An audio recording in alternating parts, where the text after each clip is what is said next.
স্ত্রী হযরত আম্মা জান মাইমুনা রাদিয়াল্লাহু আনহা, আল্লাহর নবীর স্ত্রী আম্মা জান মাইমুনা বলেন, আল্লাহর নবীকে আমি বলতে শুনেছি, আল্লাহ রাসূল বলেন, লা তাযালু উম্মতি বিখাইরিন মা লাম ইয়াফসু ফীহিম ওয়ালা বিযিনা।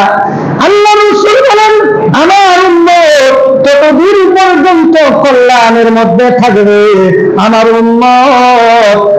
উম্মতের উপর কোনদিন আযাব আর গজব আসবে না।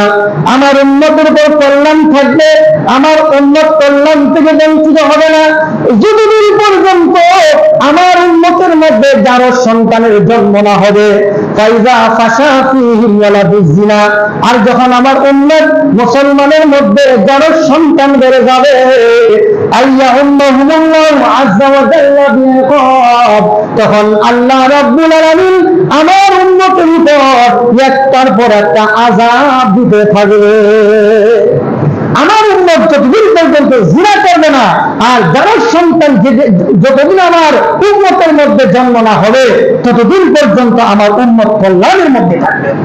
ভাইয়ের আমার, শুধু তা না, আল্লাহর নবীর স্ত্রী আম্মা জান আয়েশা বলেন, ইয়া রাসূলুল্লাহ, ইয়া হাবিবাল্লাহ, আল্লাহর নবী গো, তাহলে মুসলমানের মধ্যেও কি জিনা হবে এবং যার সন্তান হবে?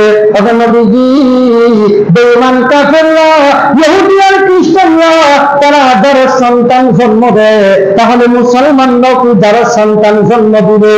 আল্লাহর হাবিব বলেন, হ্যাঁ, শেষ জমানায় যার সন্তান বেড়ে যাবে, যেই জমানায় যার সন্তান বেড়ে যাবে, সেই জমানায় একটার পর একটা আযাব আর গজব আসতে থাকবে। এখন আযাব গজব আসেনি, কারণ সমাজে যার সন্তান অনেক আছে। আপনারা কেন পাবেন না এই পরিমাণ যার সন্তান সমাজে? এখন করে যখন এটা করলে জানলো যে তালাক দিয়া কেবল তালাক দিছি না, যেরকম ঠিক না এমন আছে না, তালাক দিয়া তালাক দিছি না, এই তো এই মহিলা নিয়ে সংসার করতেছে, এই মহিলার গর্ভ থেকে যতগুলো বাচ্চা হবে এরাই যার সন্তান হবে, যেরকম ঠিক না। এরাই দেখবেন ফটো ডাকে যেখানে সেখানে মুরব্বীদের সাথে বেয়াদবি করে, আনন্দের সাথে বেয়াদবি করে, ইসলাম নিয়ে বাজে মন্তব্য করে, ইসলাম কোরআন সুন্নাহ নিয়ে বাজে কথাবার্তা বলে, যেরকম ঠিক না। আপনাকে আমার কথা বিরক্ত হয়েছে? আরে ভাই, আমি তো হাদিসের নম্বর সহ বললাম, মুসনাদে আহমদের ২৫,৭০৮ নম্বর হাদিস খুলনা দিয়ে দেখেন। শুধু তা না, আমাদের সমাজে দেশে অনেক যুবকরা তো জিনা করেও বুড়া মানুষও জিনা করেছে, যে বৃদ্ধ হয়ে গেছে, এখনো উনি জিনা করা থাকতে পারেন। ভাইয়ের আমার, মুসনাদে আহমদের ২৫,০০০ মনে রেখেছেন, মুসনাদে আহমদের বলছি মুসলিম শরীফ এবং নাসাই শরীফের হাদিস উল্লেখ আছে। রাসূল বলেন, হযরত আবু হুরায়রা রাদিয়াল্লাহু আনহু থেকে বর্ণিত হাদিস, আল্লাহ রাসূল বলেন, লা ইউকাল্লিমুহুমুল্লাহু ইয়াওমাল কিয়ামাতি সালাস, আল্লাহ রাসূল বলেন, কাল হাসরের ময়দানে আল্লাহ তিন দল লোকের সাথে কথা বলবেন না। এই তিন দল একটা কারা কারা আছেন একটু হিসাবটা মিলায় নিয়ে, তিন দল লোকের সাথে আল্লাহ কথা বলবেন না। ওয়ালা ইউযাক্কিহিম, এদেরকে গুনাহ থেকে পবিত্র করবেন না। ওয়ালা ইয়ানজুরু ইলাইহিম, এদের দিকে রহমতের দৃষ্টিতে তাকাবেন না।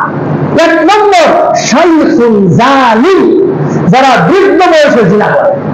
অনেক আছে, অনেক মনে করেন ক্ষমতা আছে, তো যে কোনো ভাবে যে কোনো কাজ করতে পারে, জিনা করে, তো ভালো রকম মনে রাখেন, বুড়া বয়সে জিনা ছাড়তে পারলেন না, আপনার দিকে আল্লাহ রহমতের দৃষ্টিতে তাকাবেন না, আপনার সাথে কথা বলবেন না, আপনাকে পবিত্র করবেন না।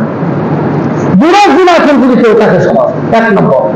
দুই নম্বর, মালিকুল কাযযাব, মিথ্যাবাদী শাসক, করে জুলুম, করে উন্নতি, করে কি জুলুম, করে কি উন্নতি, এবং মৃত্যুর শাসক যারা, এদের দিকে আল্লাহ রহমতের দৃষ্টিতে তাকাবেন না।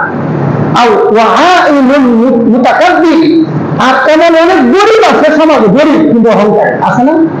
আরে বাবারে, গরিব মানুষ অনেক অহংকারী দেখা, এমন গরিব অহংকারী হে আরো ডাবল অপরাধ। যার অর্থ সম্পদ কিছু, অহংকার তো বিন্দু মাত্র করা যায় না, গরিব হোক গরিব হোক, কিন্তু এমন কিছু গরিব আছে যারা অহংকার দেখায়, এদের দৃষ্টিতে আল্লাহ রহমতের দৃষ্টিতে তাকাবেন না। এখন আমাদের সমাজ কি জিনা মুক্ত হওয়া দরকার?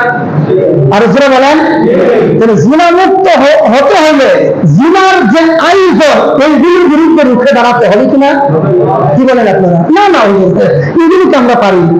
আপনার বাড়ির সামনে যে দোকানে পোলাপান গুলো আড্ডা দিতেছে, এইগুলো জিনার আয়োজন করতেছে, যেরকম এইগুলো বসে বসে মোবাইলে অশ্লীল ছবি দেখে, ছবি দেখে, অশ্লীল ভিডিও দেখে, বৈজ্ঞানিকা তারা আবুল তাদের কথাবার্তা রাস্তাঘাটে নিয়ে দেখে, যেরকম দেখি।